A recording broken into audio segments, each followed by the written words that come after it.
Баршаңызға сәлем, менің арнама қош келдіңіздер. Бүгін сіздерге осындай классический чизкейк пісіруді көрсететін боламын.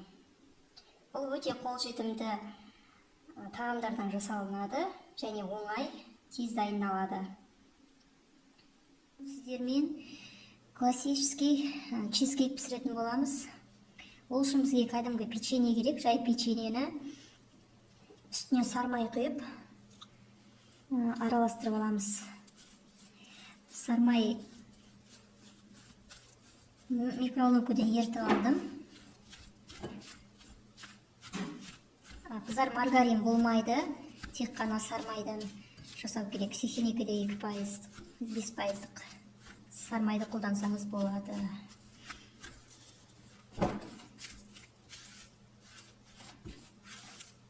Осыны жақсылап араластырып алып,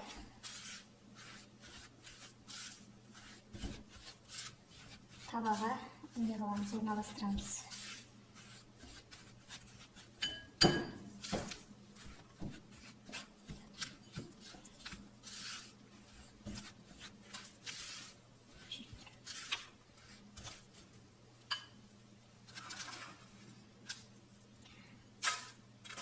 Осы табаның ішіне салатын боламыз.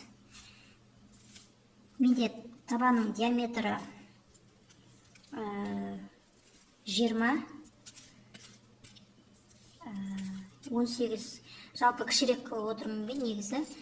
20 диаметрлік, 18 болып тұр қазір неде диаметрі.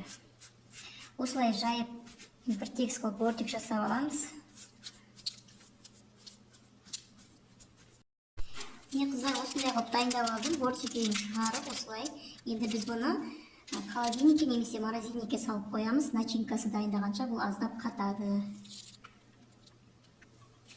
Начинкасына бізге бөлме температурасындағы творожный сыр, үстіне секерді саламыз.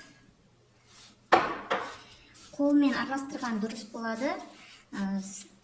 Миксермен араластыруға да болады негізі, бірақ пісіп шыққанда трескі пайда болады. Сол үшін қолмен араластырып алған дұрыс.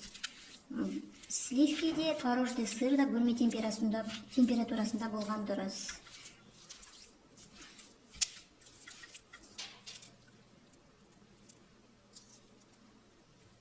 Секерін араластырып алдық, енді жұмыртқаны араластырып аламыз.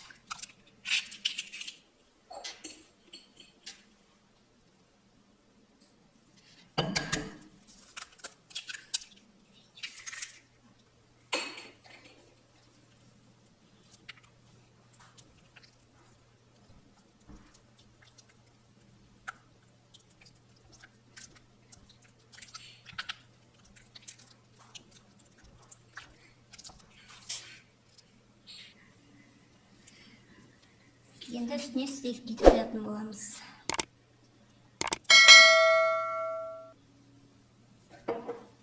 Осылай бәрін жақсылап араластырамыз.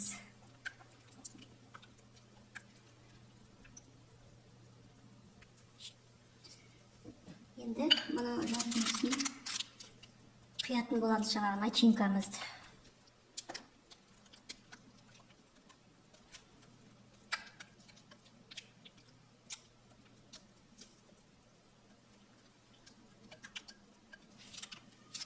Осылай дайындап алдым. Енді 100 градус алдын ала қызған пешке шамамен 1,5 сағаттай пісіретін боламыз. Қыздар, мінекей біздің чизкейгіміз дайын болды. Осындай болып шықты. Пештен шыққаннан кейін бөлме температурасында суытып, содан кейін бір күнге холодильникке қалдырамыз. Себебі ол өзінің формасын ұстап қалу керек. Бір күн холодильникте тұру керек. Ертесі күні жей беруге болады. Барлығыңызға жасап көруге кеңес берем. Бұл өте дәмді болып шығады. Астарың дәмді болсын. Сіздермен болған Гүлжанат. Келесі кездескенше сау болыңыздар.